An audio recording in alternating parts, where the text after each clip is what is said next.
This is the book of Ecclesiastes. This is going to be part 2, chapter 10. Dead flies putrefy the perfumer's ointment and cause it to give off a foul odor. So does a little folly to one respected for wisdom and honor. A wise man's heart is at the right hand, but a fool's heart is at his left. Even when a fool walks along the way, he lacks wisdom, and he shows everyone that he is a fool. If the spirit of the ruler rises against you, do not leave your post. For consolation pacifies great offenses. There is an evil I have seen under the sun, as an error proceeding from the ruler. Folly is set in great dignity, while the rich sit in a lowly place. I have seen servants on horses, while princes walk on the ground like servants. He who digs a pit will fall into it, and whoever breaks through a wall will be bitten by a serpent. He who quarries stones may be hurt by them, and he who splits wood may be endangered by it. If the axe is dull and one man not sharpen the edge, if the axe is dull and one does not sharpen the edge, then he must use more strength. But wisdom brings success. A serpent may bite when it is not charmed. The babbler is no different. The words of a wise man's mouth are gracious, but the lips of a fool shall swallow him up. The words of his mouth begin with foolishness, and the end of his talk is raving madness. A fool also multiplies words. No man knows what is to be. Who can tell him what will be after him? The labor of fools wearies them, for they do not even know how to go to the city. Woe to you, O land, when your king is a child, and your princes feast in the morning. Blessed are you, O land, when your king is the son of nobles, and your princes feast at the proper time, for strength and not for drunkenness. Because of laziness the building decays, and through idleness of hands the house leaks. A feast is made for laughter, and wine makes merry, but money answers everything. Do not curse the king even in your thought. Do not curse the rich even in your bedroom, for a bird of the air may carry your voice, and a bird in flight may tell the matter. Chapter 11. Cast your bread upon the waters, for you will find it after many days, giving a serving to 7 and also to 8, for you do not know what evil may be on the earth. If the clouds are full of rain, they empty themselves upon the earth, and if a tree falls to the south or the north, in the place where the tree falls, there it shall lie. He who observes the wind will not sow, and he who regards the clouds will not reap.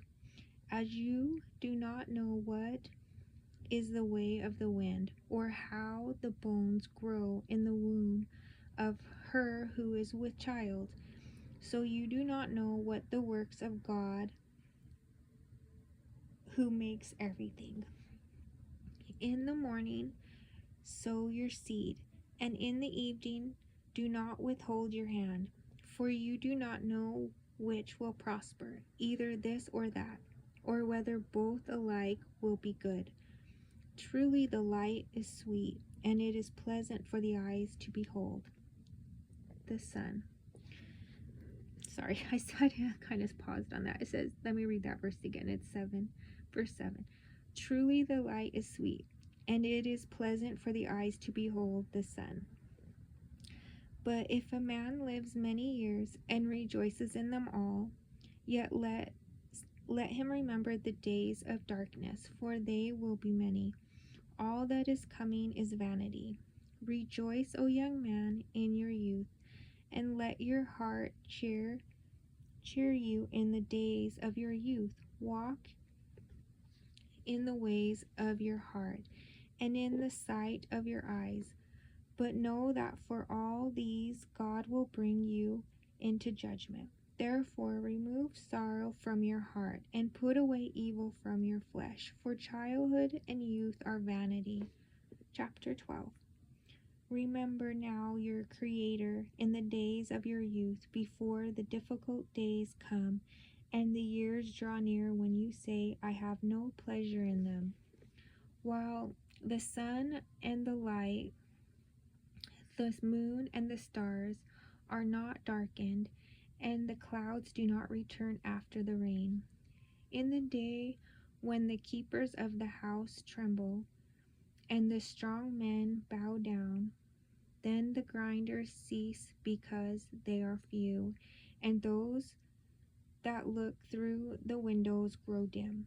When the doors are shut in the streets, when the doors are shut in the streets, and the sound of grinding is low, when one rises up at the sound of a bird, and all the daughters of music are brought low. Also they are afraid of height and of terrors in the way. When the almond tree blossoms, the grasshopper is a burden, and desire falls. For man goes to his eternal home, and the mourners go about the streets.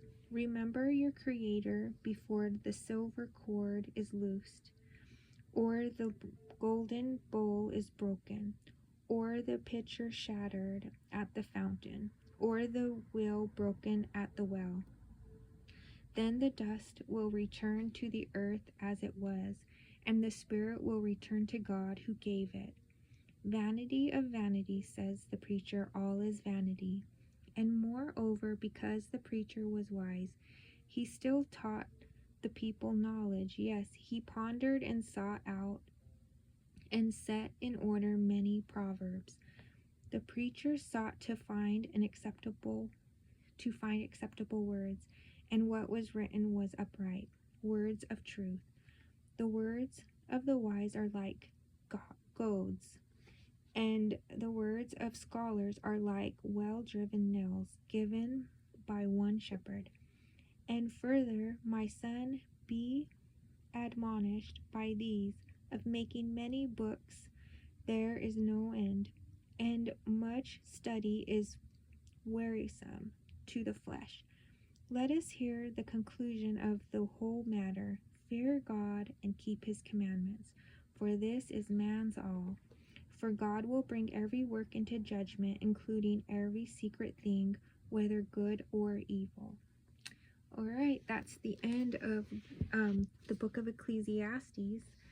So that one is, I wrote something down about this one. I should have said it in the beginning when I read this, but this was what I found in the companion book I read to kind of explain what the book of Ecclesiastes is about. It says, a Greek word translate in Hebrew as, now I don't know how to even say this word, but I'll try to say it and spell it to you. It's Qoheleth. I'm not sure. It's Qoheleth. And that actual meaning, I guess translated in English, is either like a teacher, preacher, or speaker, one who addresses a group of people. So Ecclesiastes is like, this is most likely like what they were preaching to the congregation, I would guess. And then it also said that Ecclesiastes reveals life for what it is, warts and all. So it's like kind of like let you know like how life is. I would go back and read this one. It has a lot of parables in there. And also when it talked about the sun, like S-U-N, sun, not like the son of man or something. It was, so whenever you seen like the vanity under the sun.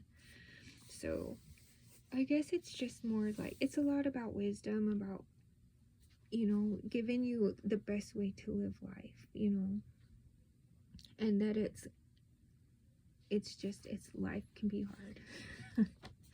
I guess. All right, well, I will stop there. And the next book I'm going to read is the Song of Solomon. And that one is it's going to be a very short read. That one's going to be a fast one. Well, not a fast one. Let's see. I think it's just going to be one part because, yeah, it's a smaller book. So that one I will do next. And then after that, I'm going to do the book of Isaiah. And I think Isaiah is a pretty large book. Yeah, Isaiah is pretty big. So that one will take me some time to do Isaiah. But anyhow, I hope you enjoyed that one today. I would definitely suggest reading through it. It's got a lot of parables. Well, thank you always. I hope you're doing well. Thank you always for listening, and God bless you.